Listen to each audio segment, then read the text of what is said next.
Hello guys, welcome to my YouTube channel. இந்த வீடியோவில் எதை பற்றி பார்க்க போகிறோம் அப்படின்னா, பஞ்சாயத்து செக்ரட்டரியோட ஒரு அப்டேட் வீடியோ தான்.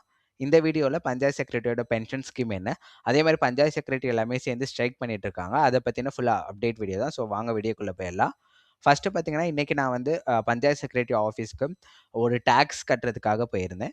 அப்போ போன இடத்துல அவங்க எனக்கு என்ன அப்டேட் கொடுத்தாங்க அப்படின்னு பார்த்தீங்கன்னா, பஞ்சாயத்து செக்ரட்டரி ஆஃபீஸ் வந்து ஓப்பனில் தான் இருந்துச்சு. பட் ஸ்டில் நாங்கள் கம்ப்யூட்டர் எதுவுமே ஆன் பண்ண மாட்டோம். தமிழ்நாடு ஃபுல்லாகவே ஸ்ட்ரைக் போயிட்டுருக்கு. நேற்றுமே ஆக்சுவலி ஸ்ட்ரைக்கில் தான் இருந்திருக்கு. நேற்றுமே ஓப்பன் பண்ணல.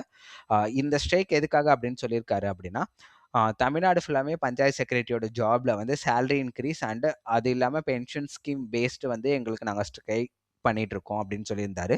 இது வந்து அஃபிஷியலான உண்மையான டீட்டெயில்ஸாக எனக்கு தெரியல. பிகாஸ் அவர் எனக்கு ஷேர் பண்ணது தான். பட் ஸ்டில் ஸ்ட்ரைக் வந்து கண்டிப்பாக போயிட்டு இருக்கு. நேற்றுமே யாருக்குமே டேக்ஸ் எங்கள் ஊரில் பே பண்ணல. இன்னைக்குமே டேக்ஸ் பே பண்ணல. அவர் நீங்கள் இருக்கிறீங்க பே பண்ண என்னன்னு கேட்டப்ப கூட இல்லை நாங்கள் கம்ப்யூட்டர் ஓப்பன் பண்ணக்கூடாது, அஃபிஷியலாக ஸ்ட்ரைக் போயிட்டு இருக்கு, ஜஸ்ட் நான் ஆஃபீஸ்க்கு வந்து இப்போ க்ளோஸ் பண்ணிட்டு கிளம்பிடுவேன் அப்படின்னு சொல்லிட்டாரு. அந்த ஆஃபீஸ்க்கு போனதுக்கான அந்த ஸ்க்ரீன்ஷாட் தான் நான் ஷேர் பண்ணியிருக்கிறேன். அதே மாதிரி இந்த இன்டர்வியூ பற்றி ஏதாச்சும் அப்டேட் இருக்குமா அப்படின்னு கேட்ட வரைக்குமே அவருக்குமே எதுவுமே தெரியல. ஸோ இப்போ நம்ம first panchayat secretary pension scheme பார்த்துடலாம். இதுதான் வந்து கவர்மெண்ட் ஆர்டர் வந்து கடைசியாக பஞ்சாயத்து செக்ரட்டரியோட பென்ஷன் ஸ்கீம் பற்றி வந்தது. இந்த ஆர்டர் எப்போ வந்திருக்கு பார்த்தீங்கன்னா 2017 கவர்மெண்ட் ஆர்டர் டீட்டெயில்ஸ் எல்லாமே இந்த ஸ்க்ரீனில் உங்களுக்கு நான் சொல்லியிருக்கேன். பேசிக்கலி பார்த்தீங்கன்னா இந்த ஆர்டரில் பஞ்சாயத்து செக்ரட்டரிக்கு மட்டும் கிடையாது, இந்த அங்கன்வாடியில் ஒர்க் பண்ணுவாங்க இல்லையா, அவங்க நான் மீல் ஒர்க்கர்ஸ், அதே மாதிரி மீதி அந்த லோக்கல் பாடிஸில் ஒர்க் பண்ணுறவங்க எல்லாருக்கான ஒரு பென்ஷன் ஸ்கீம் தான். ஸோ இந்த பென்ஷன் வந்து இப்போதைக்கு பார்த்தீங்கன்னா Tamil Nadu government new pension scheme கொண்டு வந்திருக்காங்க. இந்த பென்ஷன் ஸ்கீமில் பார்த்தீங்கன்னா நீங்கள் ரிட்டையர்மெண்ட் ஆகிறப்போ உங்களோட சேலரி எவ்வளவோ அதில் 50%. எக்ஸாம்பிளுக்கு நீங்கள் ஒரு ₹1,00,000 வாங்குறீங்க அப்படின்னா ₹50,000 உங்களுக்கு மாதம் மாதம் பென்ஷன் வரும். ஒருவேளை நீங்கள் இறந்துட்டீங்க அப்படின்னா உங்களுக்கு அப்புறம் உங்கள் ஃபேமிலியில் நீங்கள் யாரை சொல்கிறீங்களோ அவங்களுக்கு அந்த ₹50,000 60% அமௌண்ட் வந்து பென்ஷனாக போகும் அப்படின்னு கவர்மெண்ட்டில் கொண்டு வந்திருக்காங்க. இதை இன்னும் செயல்முறை ஆக்சுவலி இது வந்து ஒரு பிளான் தான் எஸ்டாப்ளிஷ் பண்ணியிருக்காங்க.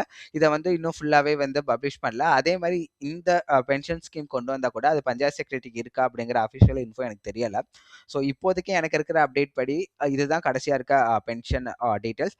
பென்ஷன் பார்த்தீங்கன்னா இதுக்கு முன்னாடி எப்படி கொடுப்பாங்கன்னு பார்த்தீங்கன்னா, நீங்கள் ரிட்டையர்மெண்ட் ஆகுறப்ப லம்சம் இங்கே லம்சம்னு கொடுத்துருக்காங்க பார்த்தீங்களா, ஒரு மொத்த அமௌண்ட்டாக வந்து உங்கள் கையில் கொடுத்துருவாங்க.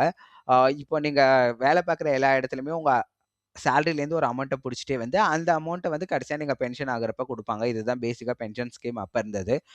இந்த ஸ்கீம் இந்த கவர்மெண்ட் ஆடல. பஞ்சாயத்து செக்ரட்டரிக்கு எவ்வளோ பென்ஷன் கொடுத்துருக்காங்க அப்படின்னு பார்த்துடலாம்.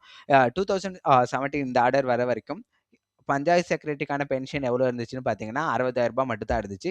பட் இந்த ஆர்டர் கொண்டு வந்தது எதுக்குன்னு பார்த்தீங்கன்னா 60,000 பஞ்சாயத்து செக்ரட்டரி எல்லாருக்குமே ₹1,00,000 பென்ஷன் உயர்த்துவாங்க.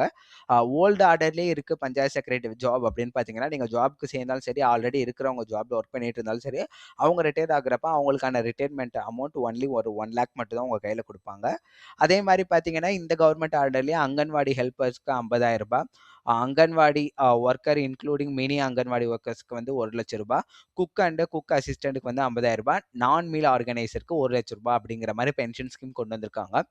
இந்த இன்ஃபர்மேஷன் நான் எல்லாமே ஏன் ஷேர் பண்ணுறேன் அப்படின்னா, ஒரு ஜாப்க்கு போகிறதுக்கு முன்னாடி அந்த ஜாப் பற்றின ஃபுல் டீட்டெயில் நீங்கள் தெரிஞ்சுக்கணும். மேபி ஒரு பிரைவேட் ஜாப்க்கு போகிறீங்க அப்படின்னா அந்த ஜாப் பிடிக்கல, சேலரி பிடிக்கல, ஸ்ட்ரக்சர்ஸ் பிடிக்கல அப்படின்னா கண்டிப்பாக வந்து வேறு ஜாப் மாறிடலாம். பட் கவர்மெண்ட் ஜாப் பொறுத்தளவுக்கு உங்களோட லைஃப் டைம் நீங்கள் இதில் தான் ஸ்பெண்ட் பண்ண போகிறீங்க. இதுக்கான ஒரு எஃபர்ட் போடுறீங்க, எல்லாருமே படிச்சுட்டு இருப்பீங்க. ஸோ கண்டிப்பாக வந்து இந்த ஜாப்க்கு உள்ளே போகிறதுக்கு முன்னாடி இந்த ஜாபோட பேசிக் டீட்டெயில் என்னன்னு தெரிஞ்சுக்கிட்டீங்கன்னா உங்களுக்கு யூஸ்ஃபுல்லாக இருக்குங்கிறதுக்காக தான் ஷேர் பண்ணுறேன். இந்த மாதிரி வேறு ஏதாச்சும் டீட்டெயில்ஸ் வேணால் கண்டிப்பாக கமெண்ட் பண்ணுங்கள். நெக்ஸ்ட் வீடியோவில் பார்க்கலாம். பாய் பாய்.